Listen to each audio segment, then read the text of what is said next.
السلام علیکم دوستو۔ ایک شخص جو شادی کے 10 سال بعد بھی اولاد کی نعمت سے محروم تھا۔ 2001 میں اس نے فلپائن میں ایک یتیم خانہ کھولا۔ 19 سال بعد افریقہ کے 28 ممالک کے یتیموں کے لیے وہ 21 یتیم خانے چلا رہا ہے۔ 7,000 یتیم اس کی زیر کفالت ہیں۔ 2,000 غریب خاندانوں کی وہ کفالت کر رہا ہے۔ ماہانہ 1,000 ٹن غذائی اجناس وہ افریقی ممالک میں غربا میں تقسیم کرتا ہے۔ ان ہزاروں بچوں اور بچیوں کی تعلیم و تربیت اور شادی بیاہ بھی اس نے اپنے ذمے لیے ہوئے ہیں۔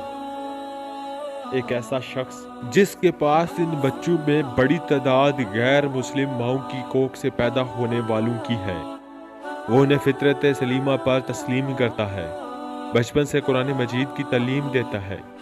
یہ سب اخراجات وہ اور اس کی بیوی اپنی ذاتی انکم سے اٹھاتے ہیں، عطیات نہیں لیتے۔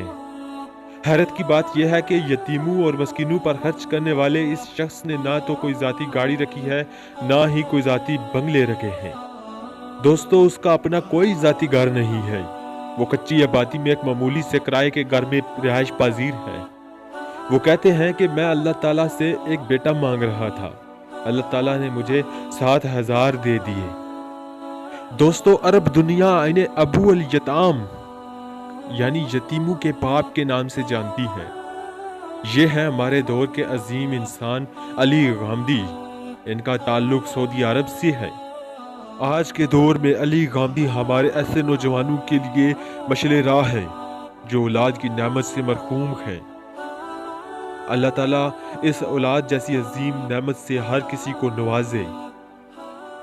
کسی یتیم کا سہارا بنیے، اللہ تعالیٰ آپ کی سب مشکلیں آسان کر دے گا۔